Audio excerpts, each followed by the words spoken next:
Tumble out of bed, dizzy in the head. Say what you said when you came home alone.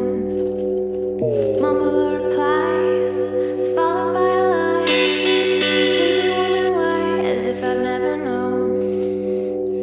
Partial to